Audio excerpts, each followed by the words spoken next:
Good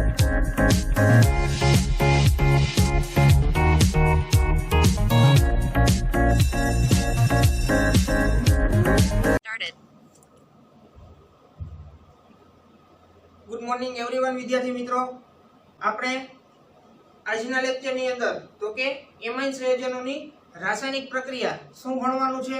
amine સંયોજનોની રાસાયણિક પ્રક્રિયા એમાંનો પાંચમી રાસાયણિક પ્રક્રિયા, કેટલામી તો કે પાંચમી કઈ છે તો કે એમાઇન સંયોજનોની નાઇટ્રસ એસિડ સાથેની પ્રક્રિયા, એનો આજે આપણે અભ્યાસ કરવાનો છે। અને એની પહેલા લેક્ચરની અંદર શું ભણી ગયા હતા તો કે કાર્બાઇલ એમાઇન કસોટી અથવા તો આઇસોસાયનાઇડ કસોટી શું કરતા હતા તો કે કોના માટે હતી?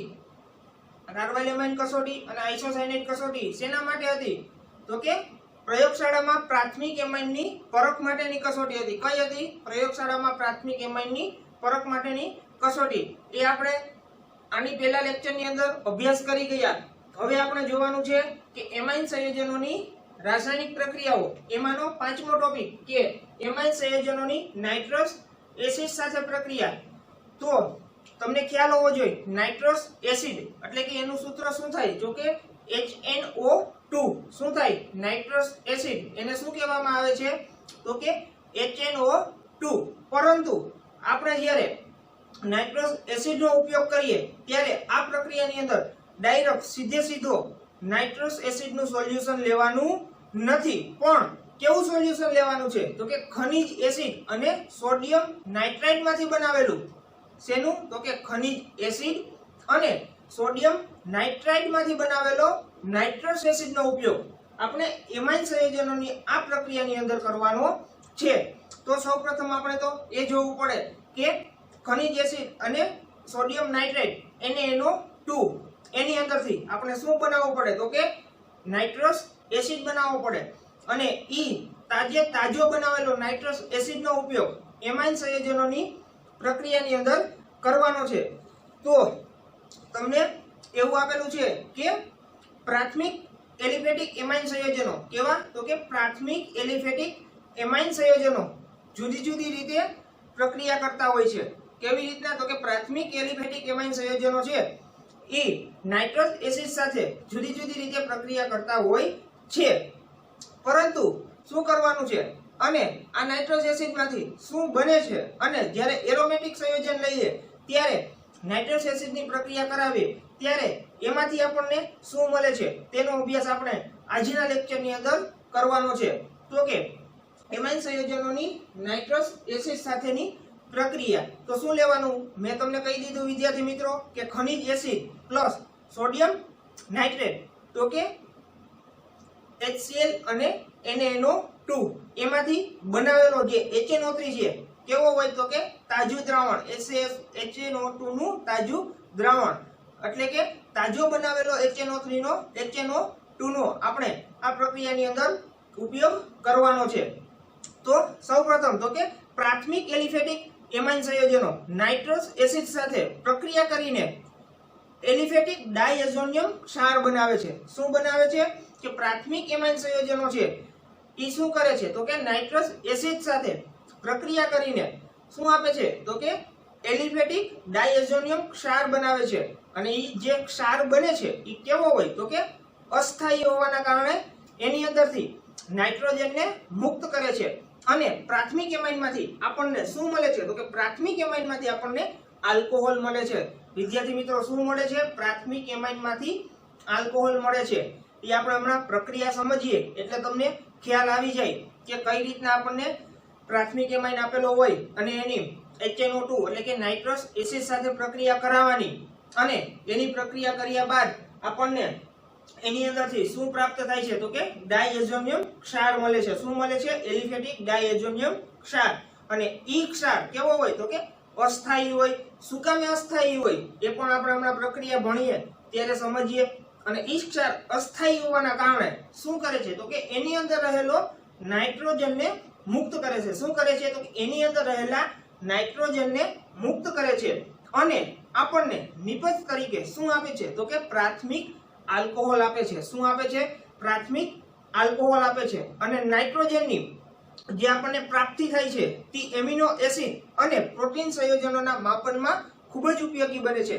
જે ડાયઝોનિયમ ક્ષાર છે એમાંથી નાઇટ્રોજન વાયુ નાઇટ્રોજન મુક્ત કરે છે. એ નાઇટ્રોજન છે એ એમિનો એસિડ અને પ્રોટીન સંયોજનો છે એના માપનની અંદર આપણને ખૂબ જ ઉપયોગી બને છે. અને બીજું આપેલું છે કે નીચા તાપમાને એટલે કે 0 થી 5 અંશ સેલ્સિયસ તાપમાન અથવા તો કેલ્વિનમાં લઈએ તો 273 થી 278 અંશ 278 કેલ્વિન એરોમેટિક એમાઇન સંયોજનો નાઇટ્રિક એસિડ સાથે પ્રક્રિયા કરી અને શું આપે છે તો કે ડાયઝોનિયમ ક્ષાર આપે છે.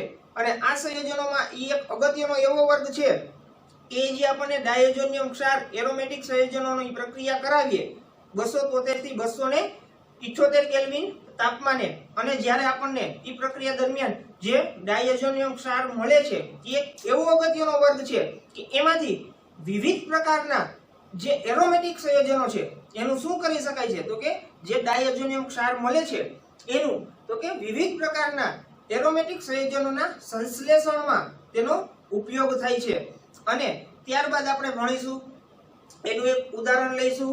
એટલે આ રીતના તમારે યાદ રાખવાનું છે કે નાઇટ્રસ એસિડ સાથે પ્રક્રિયા કરાવવાની હોય તો શું લેવાનું તો કે HNO2 નો ઉપયોગ કરવાનો. પણ કેવા HNO2 નો તો કે સોડિયમ નાઇટ્રેટ અને ખનિજ એસિડમાંથી બનાવેલો HNO2 એનો ઉપયોગ કરી આપણને શું મળે ડાયઝોનિયમ ક્ષાર મળે. ડાયઝોનિયમ ક્ષારમાંથી નાઇટ્રોજન વાયુ મુક્ત થાય અને આપણને શું મળે છે તો કે પ્રાથમિક આલ્કોહોલ મળે છે.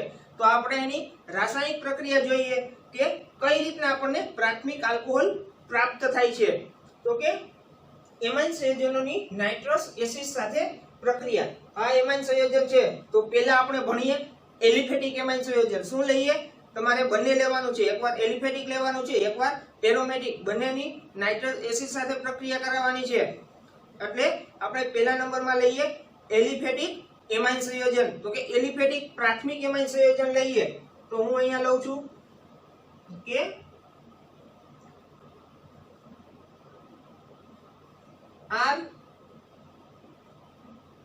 RNH2. શું લીધું મેં RNH2. RNH2 કેવું લીધું તો કે પ્રાથમિક એમાઇન. કેવો લીધો પ્રાથમિક એમાઇન. જોજો વિદ્યાર્થી મિત્રો ખાસ ધ્યાન રાખજો કે પ્રાથમિક એમાઇન માંથી જ્યારે આપણે પ્રક્રિયા કરાવી HNO2 ની ત્યારે ડાયઝોનિયમ ક્ષાર મળે અને એ ક્ષારમાંથી નાઇટ્રોજન વાયુ મુક્ત થઈ અને આપણને છેલ્લે અંતે તો કે પ્રાથમિક આલ્કોહોલ મળે છે. એ કઈ રીતના મળે છે તો કે આ પ્રક્રિયા દ્વારા આપણે સમજીએ કે આપણને જે પ્રાથમિક એમાઇનમાંથી નાઇટ્રસ એસિડની પ્રક્રિયા કરાવીએ અને આપણને શું મળે છે તો કે એક પ્રકારનો પ્રાથમિક આલ્કોહોલ પ્રાપ્ત થાય છે. તો કે આ પ્રાથમિક એમાઇન સંયોજન મેં લઈ લીધું પણ કેવું છે એલિફેટિક છે. કેવું છે એલિફેટિક. R બરાબર હાઇડ્રોકાર્બન શૃંખલા એટલે કે એલિફેટિક સંયોજન એલિફેટિક પ્રાથમિક એમાઇન એટલે કે RNH2. હવે એનું શું કરવાનું છે તમારે તો કે એની પ્રક્રિયા કોની સાથે કરાવવાની હતી ખનિજ એસિડ અથવા તો સોડિયમ નાઇટ્રેટ. ખનિજ એસિડ એટલે કે શું આવે તો કે HCl અને NaNO2 પ્લસ HCl. આપણે શેમાંથી બનાવવાનો હતો HNO2. ડાયરેક્ટ તૈયાર આપેલો HNO2 નો ઉપયોગ કરવાનો નથી પરંતુ કેવા HNO2 નો ઉપયોગ કરવાનો તો કે ખનિજ એસિડ અને સોડિયમ નાઇટ્રેટ માંથી તાજો આપણે નાઇટ્રસ એસિડ બનાવવાનો. હવે ઈ નાઇટ્રસ એસિડ તો કે NaNO2 એટલે કે સોડિયમ નાઇટ્રેટ અને HCl એટલે કે હાઇડ્રોક્લોરિક એસિડ. એસિડ માં શું લીધું મેં હાઇડ્રોક્લોરિક એસિડ અને સોડિયમ નાઇટ્રેટ એટલે કે NaNO2. હવે આ બંનેને ભેગા કરી અને આપણે શું બનાવવાનું છે તો કે HNO2 બનાવવાનો. શું બનાવવાનું છે HNO2 એટલે કે NO2 ઉપર કેવો ચાર્જ હોય નેગેટિવ જ્યારે હાઇડ્રોજન ઉપર પોઝિટિવ ચાર્જ હોય. થોડીક વાર માટે તમે Na અને Cl ને ભૂલી જાવ. થોડીક વાર માટે તમે Na+ અને Cl- ને ભૂલી જાવ અને આપણને શું મળે આ બંનેને ભેગા કરીએ NO2 અને H+ એટલે આપણને શું મળે તો કે HNO2. આ HNO2 નો ઉપયોગ કરવાનો એટલે કે આ નાઇટ્રસ એસિડ નો આપણે ઉપયોગ કરવાનો છે. શેમાંથી બનાવેલો હતો સોડિયમ નાઇટ્રેટ. શેમાંથી બનાવેલો હતો સોડિયમ નાઇટ્રેટ પ્લસ HCl અને એમાંથી શું કર્યું NO2- અને H+ એટલે કે આમાંથી HNO2 આપણને પ્રાપ્ત થયો. હવે EHNO2 આપણને પ્રાપ્ત થયો. હવે જો પ્રક્રિયાને કઈ રીતના આગળ વધારાય છે તો કે આ HNO2 છે એમાંથી બે પેર અલગ પડે. કેટલી પેર અલગ પડે? બે પેર. તો કે આ રીતના તમને એની અંદરથી બે પેર અલગ પડે. એક OH માઈનસ શું મળે? એક OH માઈનસ અને બીજું શું મળે? NO plus OH minus. એક શું મળે આમાંથી? OH માઈનસ અને એક શું મળે? NO plus. આ રીતના HNO2 છે નાઇટ્રસ એસિડ એમાંથી બે પેર અલગ પડે છે એટલે કે એક OH માઈનસ મળે છે અને એક NO પ્લસ મળે છે.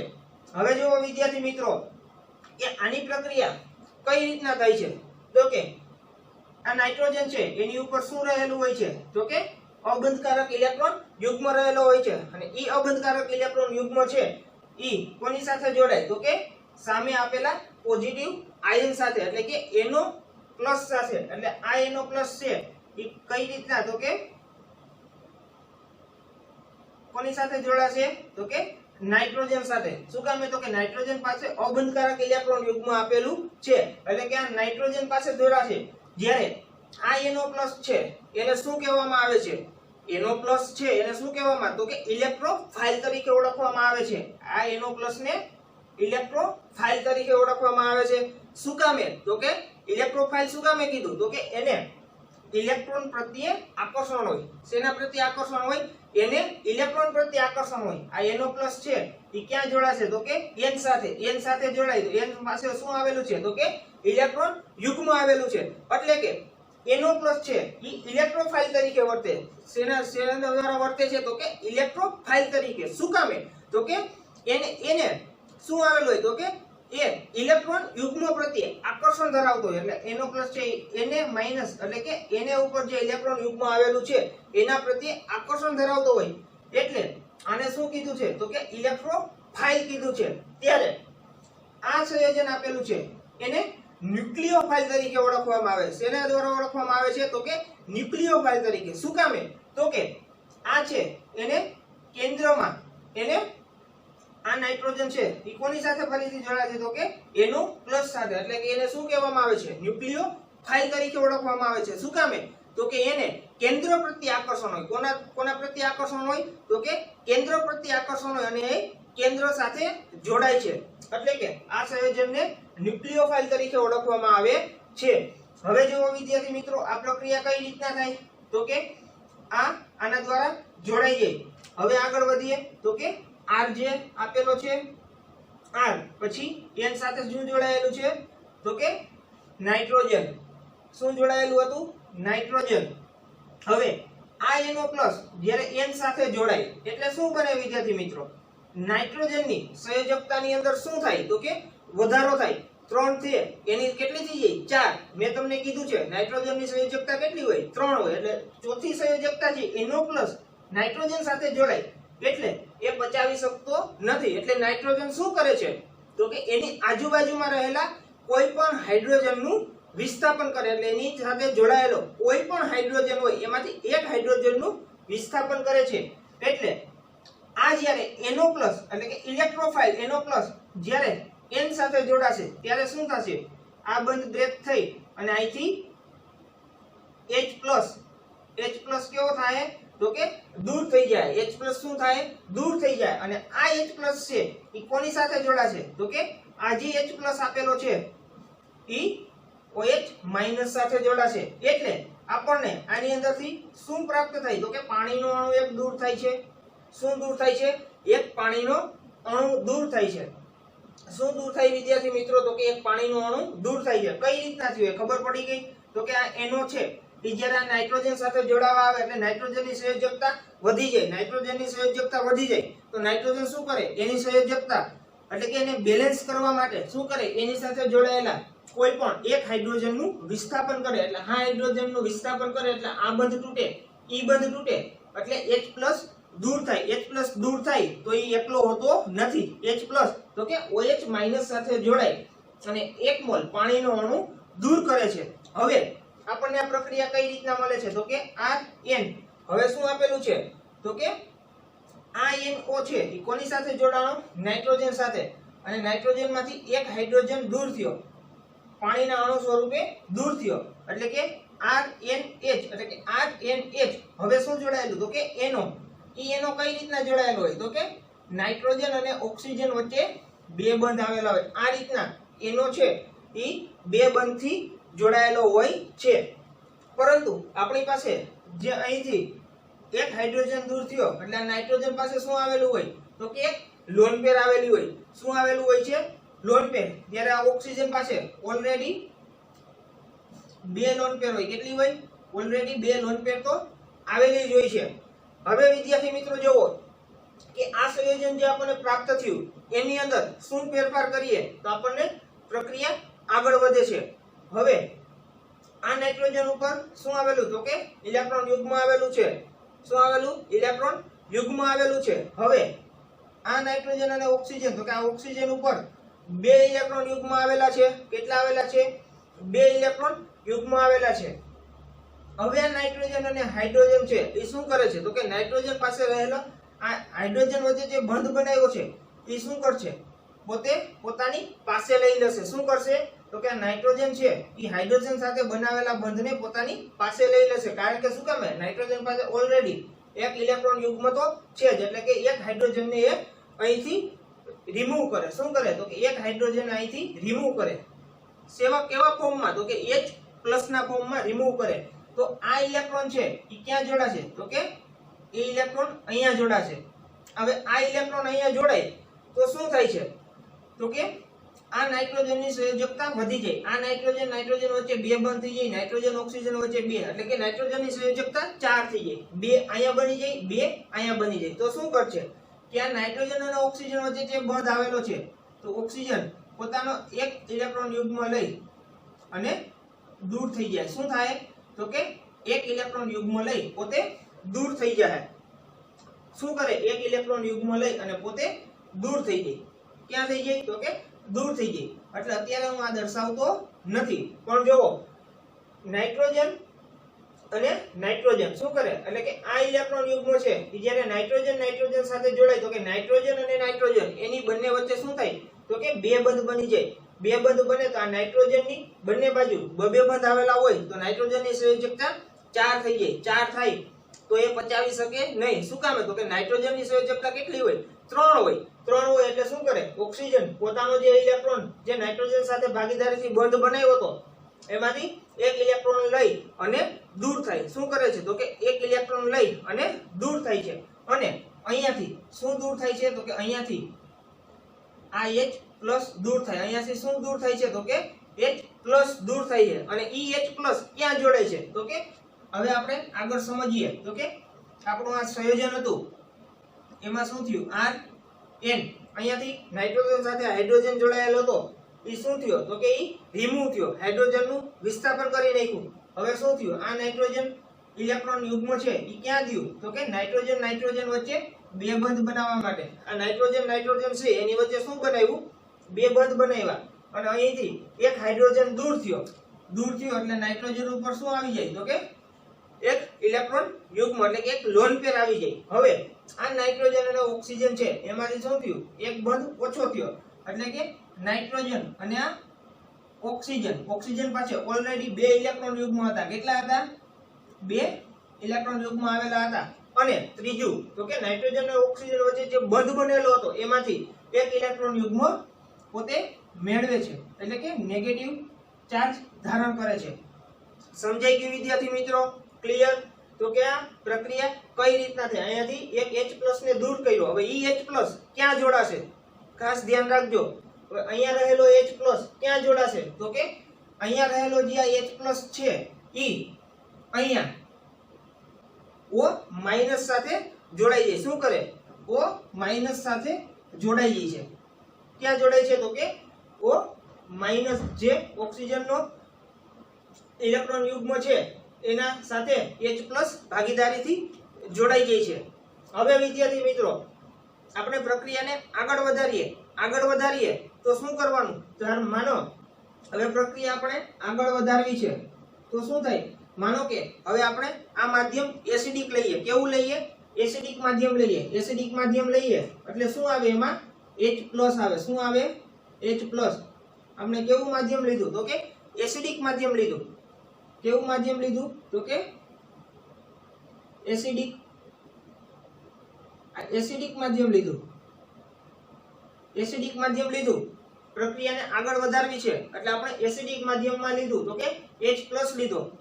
H+ શું કરશે? તો કે આ OH- સાથે આ OH- સાથે જોડાય અને પાણી સ્વરૂપે દૂર થઈ જાય. તો અહીંથી આપણે શું મળશે? તો કે આ પાણીનો અણુ દૂર થઈ જાય અને આપણી પાસે ખાલી શું વધે? તો આપણી પાસે ખાલી શું વધે છે?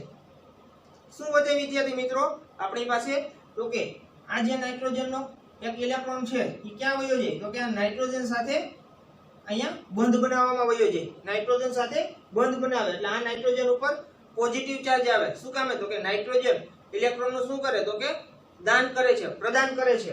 એટલે અહીંયાથી OH- છે, માધ્યમ આપણે કેવું લીધું? એસિડિક લીધું. એસિડિક લીધું એટલે શું લેવું પડે? H+ લેવો પડે. હવે આ H+ છે એ કોની સાથે જોડાય? તો કે OH- સાથે. આ OH- સાથે આ H+ જોડાય તો શું થાય? તો કે H2O પાણીનો અણુ દૂર થાય છે અને આપણને આગળ શું મળે છે? તો કે RN ટ્રિપલ બોન્ડ N. અને નાઇટ્રોજન ઉપર કેવો ચાર્જ આવશે? તો કે પોઝિટિવ ચાર્જ આવશે. શું કામે? તો કે એ પોતે ઇલેક્ટ્રોન પ્રદાન કરે છે. એ શું કરે છે? તો કે ઇલેક્ટ્રોન પ્રદાન કરે છે. હવે જે આપણી પ્રક્રિયા છે આ પ્રક્રિયા એની અંદરથી શું કીધું હતું આપણે? શરૂઆતમાં મેં તમને કીધું હતું કે આ જે આપણને મળે છે ઈ ડાયએઝોનિયમ ક્ષાર મળે. શું મળે છે? કે આપણને ડાયએઝોનિયમ ક્ષાર મળ્યો. હવે ડાયએઝોનિયમ ક્ષારમાંથી શું કીધું હતું? કે નાઇટ્રોજન મુક્ત કરે. શું કરે? નાઇટ્રોજન મુક્ત કરે. એટલે આમાંથી N2 એટલે કે 2 નાઇટ્રોજન દૂર થઈ જાય. એટલે આપણી પાસે ખાલી શું વધે? 2 નાઇટ્રોજન દૂર થઈ જાય તો આપણી પાસે આ R આવેલો છે તો આપણી પાસે ખાલી શું વધે? તો કે R+. આપણી પાસે શું વધે? R+. હવે આપણે અહીંયા એસિડિક માધ્યમ લીધું તો હવે આપણે નાઇટ્રોજન ડાયઝોનિયમ જે ક્ષાર બન્યો, ડાયઝોનિયમ ક્ષારમાંથી શું કર્યું? તો કે એમાંથી નાઇટ્રોજન મુક્ત થયો. નાઇટ્રોજન મુક્ત થયો એટલે આપણી પાસે શું વધ્યું? ખાલી R+. હવે આપણે શું બનાવવાનું હતું? તો કે આલ્કોહોલ બનાવવાનું હતું. શું બનાવવાનું હતું વિદ્યાર્થી મિત્રો? આલ્કોહોલ. પ્રાથમિક એમાઇનમાંથી આલ્કોહોલ બનાવવાનું હતું. હવે ધારો કે આપણે એક બેઝિક માધ્યમ લઈ લઈએ. શું લઈએ? તો કે એક બેઝિક માધ્યમ લઈ લઈએ.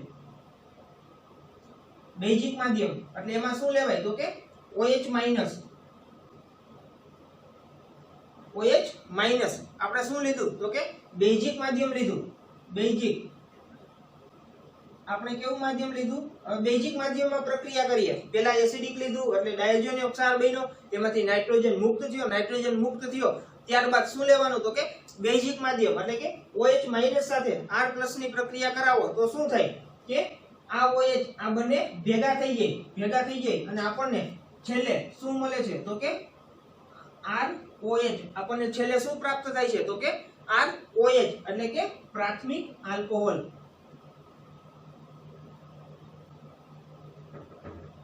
પ્રાથમિક આલ્કોહોલ પ્રાપ્ત થાય છે. શેમાંથી? તો કે જે આપણે એમાઇન સંયોજન લીધું હતું એમાઇનનું શું કર્યું? નાઇટ્રસ એસિડ સાથે પ્રક્રિયા કરાવી. પણ નાઇટ્રસ એસિડ કેવો લેવાનો હતો? તો કે સોડિયમ નાઇટ્રેટ અને HCl માંથી બનાવેલો તાજો દ્રાવણ એટલે કે સોડિયમ નાઇટ્રેટ અને HCl એમાંથી બનાવેલું તાજું દ્રાવણ એટલે કે HNO2. HNO2 ને શું કીધું? તો કે નાઇટ્રસ એસિડ. હવે એમાંથી બે પેર અલગ પડે OH- NO+. એકબીજા સાથે જોડાય અને આપણને એક સંયોજન આપે છે. હવે એમાંથી પ્રક્રિયા કરીએ એટલે અહીંયા રહેલો H+ શું કરે છે? O- સાથે જોડાઈ જાય. હવે O- સાથે જોડાઈ જાય એટલે આપણે શું કરવાનું? એસિડિક માધ્યમ લીધું. એસિડિક માધ્યમ લીધું એટલે શું બને? ડાયઝોનિયમ ક્ષાર બને છે. હવે ડાયઝોનિયમ ક્ષાર બને એટલે એમાંથી નાઇટ્રોજન વાયુ તે મુક્ત કરે, નાઇટ્રોજનને દૂર કરે છે. એટલે અહીંયાથી આ નાઇટ્રોજન દૂર થયો. નાઇટ્રોજન દૂર થયો ત્યારબાદ આપણે કેવું માધ્યમ લીધું? બેઝિક માધ્યમ લીધું. શું કામે? તો કે આપણે પ્રાથમિક આલ્કોહોલ બનાવવો અને અહીંયા આપણી પાસે શું હતું? R+ આલ્કોહોલ બનાવવો હોય તો કયો ક્રિયાશીલ સમૂહ આવે? તો કે OH. એટલે આપણે બેઝિક માધ્યમ OH લીધું. હવે એની પ્રક્રિયા થઈ એટલે આપણને છેલ્લે આપણને શું પ્રાપ્ત થયું? તો કે પ્રાથમિક આલ્કોહોલ. છેલ્લે આપણને શું મળ્યું? પ્રાથમિક આલ્કોહોલ. તો આ હતી વિદ્યાર્થી મિત્રો તમારી રાસાયણિક પ્રક્રિયા નાઇટ્રસ એસિડ એટલે કે પ્રાથમિક એલિફેટિક એમાઇન, જ્યારે પ્રાથમિક એલિફેટિક એમાઇનની જ્યારે HNO2 નાઇટ્રસ એસિડ સાથે પ્રક્રિયા કરાવો છો ત્યારે તમને શું મળે તો કે એલિફેટિક ડાયઝોનિયમ ક્ષાર પ્રાપ્ત થાય છે.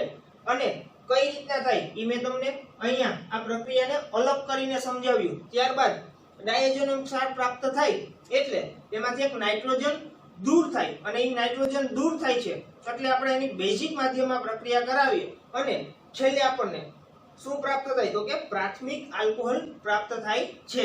એટલે આપણે એમ કહી શકીએ કે પ્રાથમિક એમાઇન એટલે કે એલિફેટિક પ્રાથમિક એમાઇનની નાઇટ્રસ એસિડ દ્વારા પ્રક્રિયા કરી તો આપણને છેલ્લે શું મળે છે તો કે નિપજ તરીકે પ્રાથમિક આલ્કોહોલ પ્રાપ્ત થાય છે.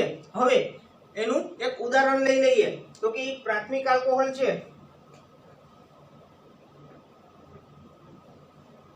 એલિફેટિક એમાઇન લઈ લઈએ એટલે કે RNH2. આપણે શું લઈએ તો કે RNH2 શું લીધું RNH2 એની કોની સાથે પ્રક્રિયા કરાવી તો કે HNO2 સાથે. પણ કેવો HNO2 હતો તો કે NaNO2 પ્લસ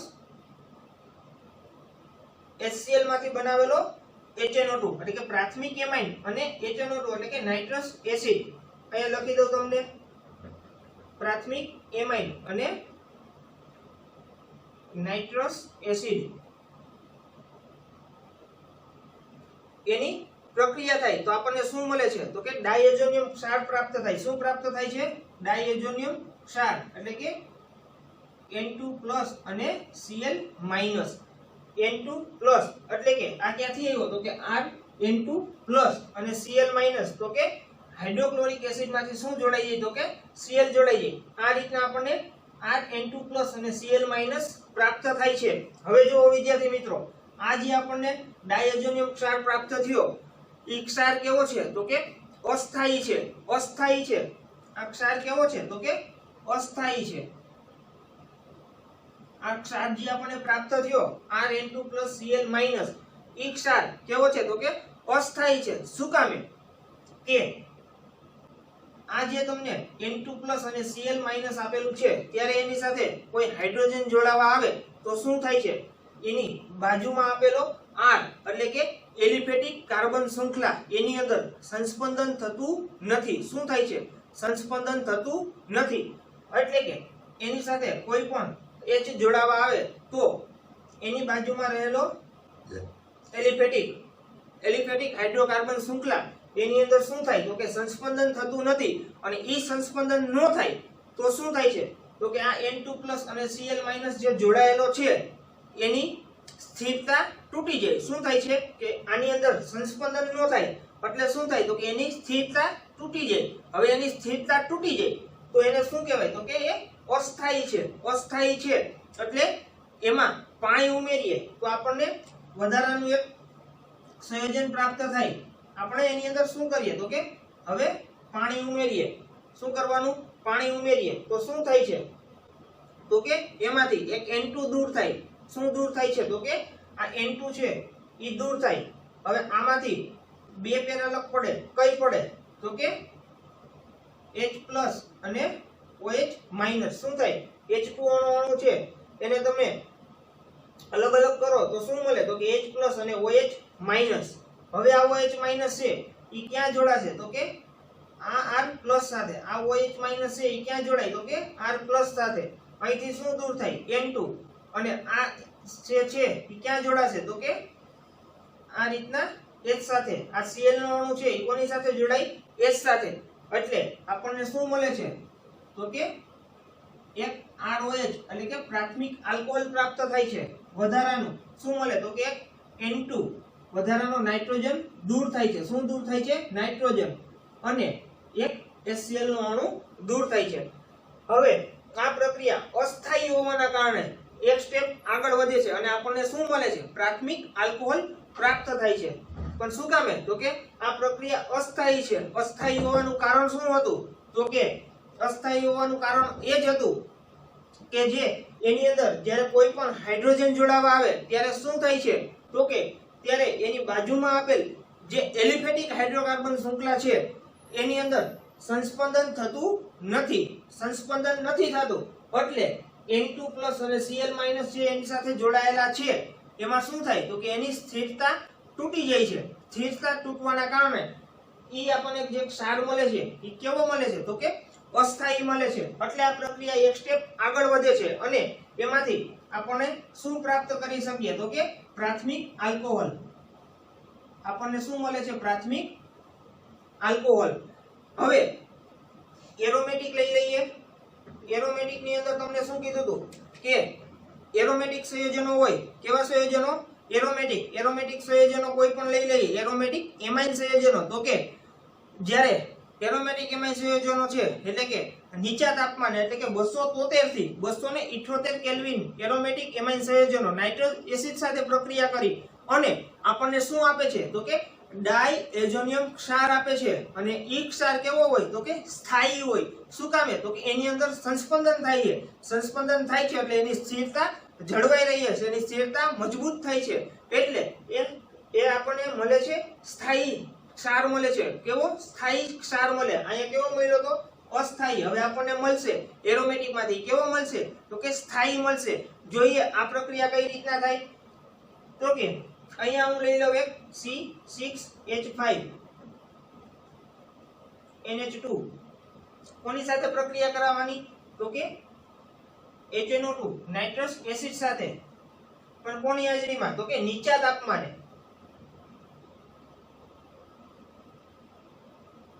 નીચા તાપમાને એટલે કેટલું? 273 થી 278 કેલ્વિન. જો તમે કેલ્વિન ની અંદર લેતા હોય તો 273 થી 278 કેલ્વિન લેવું પડે, પણ તમે સેલ્સિયસ માં લ્યો જ્યારે 0 અંશ સેલ્સિયસ થી 5 અંશ સેલ્સિયસ એ પણ તમે લઈ શકો. તો કે નીચા તાપમાને આની પ્રક્રિયા કરીએ નાઇટ્રસ એસિડ સાથે તો આપણને શું પ્રાપ્ત થાય? એક અહીંયા જે ક્ષાર મળ્યો તો એવો ક્ષાર પ્રાપ્ત થાય. શું થાય છે તો કે C6H5 N2+ અને Cl-. આપણને જે ક્ષાર મળે છે એ ક્ષાર મળે છે પણ આને શું કહેવામાં આવે છે તો કે આની સાથે શું જોડાયેલું છે? બેન્ઝીન જોડાયેલું છે. એટલે આને શું કહેવાય તો કે બેન્ઝીન. પછી N2+ એટલે કે ડાયએઝો તરીકે ઓળખવામાં આવે છે. N2+ હોય તો એને શું કહેવાય? ડાયએઝો. એટલે કે એને ડાયએઝો તરીકે ઓળખવામાં આવે છે. ડાયએઝો. પણ એની સાથે શું જોડાયેલું છે તો કે ક્લોરીન જોડાયેલો છે. એટલે એક ઋણાયન જોડાયેલો Cl-. એટલે એને શું કહેવામાં આવે છે? એનું આખું નામ શું થાય તો કે બેન્ઝીન ડાયએઝોનિયમ ક્લોરાઇડ. શું મળે? Benzene diazonium chloride. આપણને શું મળે છે તો કે બેન્ઝીન ડાયએઝોનિયમ ક્લોરાઇડ જે આપણને ક્ષાર પ્રાપ્ત થાય છે. અને એ કેવો હોય તો કે એ સ્થાયી હોય છે. કેવો હોય છે? સ્થાયી હોય. શું કામે તો કે એરોમેટિક સંયોજન આપણે લીધું હતું. હવે એની પ્રક્રિયા કરાવી કોની સાથે તો કે NaNO2 + HCl. એમાંથી શું મળ્યું? HNO3 નાઇટ્રોસ એસિડ સાથે પ્રક્રિયા કરાવી અને આપણને શું મળે તો કે બેન્ઝીન ડાયએઝોનિયમ ક્લોરાઇડ. આપણને એવો ક્ષાર મળે છે બેન્ઝીન ડાયએઝોનિયમ ક્લોરાઇડ જેવો. હવે આ ક્ષાર કેવો હોય તો કે સ્થાયી હોય. સ્થાયી હોય એટલે પ્રક્રિયા આગળ થતી નથી અને આપણને આની અંદર વધારાનું શું મળે તો કે શું મળે? એક NaCl. શું મળે? એક NaCl અને એક પાણીનો અણુ. તો કે N2+ અને Cl. તો કે અહીંયાથી Cl- અને અહીંયાથી Na એટલે કે NaCl અને H2O એટલે કે એક H આમાંથી નીકળે અને O2 આમાંથી એટલે કે H2O એટલે કે એક પાણીનો અણુ દૂર થાય છે. એવી રીતના આપણને અહીંયા જે આ મહત્વનું છે વિદ્યાર્થી મિત્રો, જ્યાં બેન્ઝીન ડાયઝોનિયમ ક્લોરાઇડનો ક્ષાર મળ્યો એ કેવો મળ્યો તો કે સ્થાયી મળ્યો. અને આ જે એલિફેટિક એમાઇન લેતા હતા ત્યારે એમાં ક્ષાર કેવો મળતો હતો તો કે અસ્થાયી હતો. અસ્થાયી હતો એટલે આપણે પ્રક્રિયા આગળ કરી શક્યા. અસ્થાયી હોય તો પ્રક્રિયા આગળ થઈ શકે અને એ પ્રક્રિયા આગળ કરી એટલે આપણને શું મળ્યું તો કે આ પ્રાથમિક આલ્કોહોલ મળ્યો. પણ એરોમેટિક તમે એમાઇન લ્યો છો ત્યારે એમાંથી આપણને શું પ્રાપ્ત થાય છે? જ્યારે એરોમેટિક એમાઇન લીધો ત્યારે આપણને એની અંદરથી બેન્ઝીન ડાયએઝોનિયમ ક્લોરાઇડ નામનો ક્ષાર પ્રાપ્ત થાય છે. અને ઈ બેન્ઝીન ડાયએઝોનિયમ ક્લોરાઇડ છે એ કેવું હોય તો કે સ્થાયી હોય છે। શું કામે સ્થાયી હોય છે તો કે આ જે છે આ નાઇટ્રોજન અને ક્લોરીન હવે આની સાથે કોઈ H+ જોડાવા આવે ત્યારે એની અંદર સંસ્પંદન થાય છે। હવે એની બાજુમાં શું જોડાયેલું છે અહીંયા R જોડાયેલો હતો એટલે કે એલિફેટિક શૃંખલા જોડાયેલી હતી એટલે એની અંદર સંસ્પંદન થતું નહોતું। પણ આની અંદર બેન્ઝીન આવેલું શું આવેલું છે બેન્ઝીન એટલે કે આપણે પહેલા લેક્ચરની અંદર ભણી ગયા છીએ કે બેન્ઝીન ની અંદર સંસ્પંદન થાય અને બેન્ઝીનના અલગ અલગ 5 સંસ્પંદન બંધારણો આપણને જોવા મળે છે। એટલે કે આની અંદર સંસ્પંદન થાય છે એટલે કે C6H5N2 અને Cl અહીંયા સંસ્પંદન થવાના કારણે આ આખો ક્ષાર છે એ કેવો થાય છે તો કે એની સ્થિરતા મજબૂત થાય છે। એની સ્થિરતા કેવી હોય તો કે એની સ્થિરતા મજબૂત હોય છે। શું કામે કે એની અંદર સંસ્પંદન થવાના કારણે એની સ્થિરતા મજબૂત હોય છે અને એની સ્થિરતા મજબૂત હોય તો એ કેવો હોય તો કે સ્થાયી હોય। સ્થાયી હોય એટલે પ્રક્રિયા આગળ કરાવી શકતા નથી। આ ક્ષાર સ્થાયી મળે છે એટલે આપણે આની પ્રક્રિયા આગળ કરાવી શકતા નથી। હા, અને દ્વિતીયક અને તૃતીયક એમાઇન સંયોજનો નાઇટ્રિક એસિડ સાથે જુદી જુદી રીતે પ્રક્રિયા કરે છે। એનો ઉલ્લેખ આપણે પછી કરીશું જ્યારે પ્રાથમિક એમાઇન આપેલો હોય એટલે મેં તમને નાઇટ્રિક એસિડ સાથેની આ પ્રક્રિયા સમજાવી। હવે દ્વિતીયક અને તૃતીયક એમાઇન સંયોજનો આપેલા હોય અને એની નાઇટ્રસ એસિડ એટલે કે HNO2 સાથે પ્રક્રિયા કરાવો તો એ અલગ અલગ રીતે એટલે કે જુદી જુદી રીતે પ્રક્રિયા કરે છે। હવે જે આપણને અહીંયા બેન્ઝીન ડાયઝોનિયમ ક્લોરાઇડ જે બેન્ઝીન ડાયઝોનિયમ ક્લોરાઇડ નામનો ક્ષાર મળ્યો છે એનો અભ્યાસ આપણે આના પછીના એપિસોડમાં એટલે કે હવે પછીના લેક્ચરની અંદર જે બેન્ઝીન ડાયઝોનિયમ ક્લોરાઇડ છે એના વિશે સમજવાનું છે કે જે આપણે આ બેન્ઝીન છે બરોબર તો કે બેન્ઝીનમાંથી એનિલીન છે એનિલીનમાંથી બેન્ઝીન કઈ રીતના મળે હવે બેન્ઝીનમાંથી બેન્ઝીન ડાયઝોનિયમ ક્લોરાઇડ મળે છે અને ઈ બેન્ઝીન ડાયઝોનિયમ ક્લોરાઇડ છે એની પ્રક્રિયા આગળ કરાવીએ તો એની અંદરથી આપણને કેવી કેવી નિપજો કેવા કેવા સંયોજનો પ્રાપ્ત થાય છે એ જોવાનું છે। કારણ કે ઓર્ગેનિક કેમિસ્ટ્રીની અંદર પરિવર્તનો પૂછવામાં આવે છે। શું થાય કે ઓર્ગેનિક કેમિસ્ટ્રી આ છે એની અંદર જ્યારે તમને પરિવર્તનો પૂછવામાં આવે છે ત્યારે તમારે આ બધું યાદ રાખવું પડે કે પ્રાથમિક એમાઇન કીધું હોય કે એમાંથી આલ્કોહોલ બનાવો તો કઈ રીતના પરિવર્તન થાય એ તમારે જોવું પડે। પણ જ્યારે એરોમેટિક ઓર્ગેનિક સંયોજનો હોય અને એમાં તમને એવું કીધું હોય કે એનિલીન છે એનિલીનમાંથી બેન્ઝીન ડાયઝોનિયમ ક્ષાર બનાવવાનો છે તો એનિલીનમાંથી તમારે સૌપ્રથમ શું બનાવવું પડે તો કે બેન્ઝીન બનાવવું પડે। હવે બેન્ઝીનમાંથી તમારે શું બનાવવું પડે તો કે બેન્ઝીન ડાયઝોનિયમ ક્લોરાઇડ આ રીતના। હવે બેન્ઝીન ડાયઝોનિયમ ક્લોરાઇડની જે આગળની પ્રક્રિયાઓ છે કે બેન્ઝીન ડાયઝોનિયમ ક્લોરાઇડ આગળ પ્રક્રિયા કરી અને આપણને ઘણા બધા નવા સંયોજનો આપે છે। તો કાર્બનિક પરિવર્તનો છે એને સમજવા માટે તમારે આ બધું વિદ્યાર્થી મિત્રો યાદ રાખવું પડે એટલે તમને જે પરિવર્તનો પૂછવામાં આવે છે એ તમે સરળતાથી એ પરિવર્તનો લખી શકો। એટલે કે હવે આ હતી તમારી એમાઇન સંયોજનોની નાઇટ્રસ એસિડ સાથેની પ્રક્રિયા। વ્યવસ્થિત જોઈ લેજો અને વ્યવસ્થિત નોટ ડાઉન કરી લેજો। એમાઇન સંયોજનોની નાઇટ્રસ એસિડ સાથેની પ્રક્રિયા તો કે પ્રાથમિક એલિફેટિક એમાઇન છે એ આપણને અસ્થાયી ડાયઝોનિયમ ક્ષાર આપે છે। અસ્થાયી ડાયઝોનિયમ ક્ષાર આપે એટલે પ્રક્રિયા એક સ્ટેપ આગળ વધી અને આપણને પ્રાથમિક આલ્કોહોલ મળે છે। હવે એની જ જગ્યાએ જ્યારે બેન્ઝીન એટલે કે એરોમેટિક પ્રાથમિક એમાઇન લઈએ છીએ ત્યારે શું થાય તો કે એનું નીચા તાપમાને 273 થી 278 કેલ્વિન તાપમાને જ્યારે એનું રિએક્શન કરાવવામાં આવે છે ત્યારે એની અંદરથી આપણને એક સ્થાયી પ્રકારનો શું થાય છે તો કે એનું જ્યારે 273 થી 278 કેલ્વિન તાપમાને HNO2 નાઇટ્રસ એસિડ સાથે જ્યારે રિએક્શન પ્રક્રિયા આગળ વધારવામાં આવે છે ત્યારે આપણને એની અંદરથી બેન્ઝીન ડાયઝોનિયમ ક્લોરાઇડ એટલે કે એક એવો સ્થાયી ક્ષાર પ્રાપ્ત થાય છે। હવે એ સ્થાયી ક્ષાર પ્રાપ્ત થાય છે એટલે પ્રક્રિયા આગળ કરી શકતા નથી। હા, પણ બેન્ઝીન ડાયઝોનિયમ ક્લોરાઇડ છે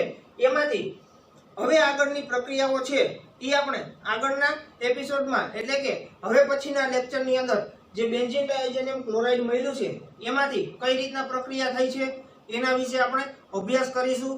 તો વિદ્યાર્થી મિત્રો આ લેક્ચર વ્યવસ્થિત નોટ ડાઉન કરી લેજો અને તમે ખાસ યાદ રાખજો કે પ્રાથમિક એમાઇનમાંથી આલ્કોહોલ મળે છે અને પ્રાથમિક એરોમેટિક એમાઇનની નાઇટ્રિક એસિડ સાથે પ્રક્રિયા કરી તો બેન્ઝીન ડાયઝોનિયમ ક્લોરાઇડ મળે છે અને બેન્ઝીન ડાયઝોનિયમ ક્લોરાઇડ છે એ કેવો હોય સ્થાયી હોય એટલે પ્રક્રિયા આગળ આપી શકતો નથી પણ બેન્ઝીન ડાયઝોનિયમ ક્લોરાઇડ છે હવે એની અંદરથી અલગ અલગ પ્રકારના તમને પરિવર્તનો પૂછાય અલગ અલગ પ્રકારના કાર્બનિક પરિવર્તનો પૂછાય ત્યારે તમારે આ બધું યાદ રાખવું પડે જો આ બધું યાદ હોય કે બેન્ઝીન માંથી એનિલીન માંથી કઈ રીતના બેન્ઝીન ડાયઝોનિયમ ક્લોરાઇડ મળે છે અને બેન્ઝીન ડાયઝોનિયમ ક્લોરાઇડ ની આગળ પ્રક્રિયા કરીએ તો આપણને કેવી કેવી નિપજો પ્રાપ્ત થાય છે એના માટે આ તમારે યાદ રાખવું જરૂરી છે તો આજનો આપણો પ્રશ્ન હતો કે એમાઇન સંયોજનોની નાઇટ્રસ એસિડ સાથેની પ્રક્રિયા તો વિદ્યાર્થી મિત્રો નોટ ડાઉન કરી લેજો આ લેક્ચરને અને વ્યવસ્થિત આનો અભ્યાસ કરજો કારણ કે આના પછીના લેક્ચરની અંદર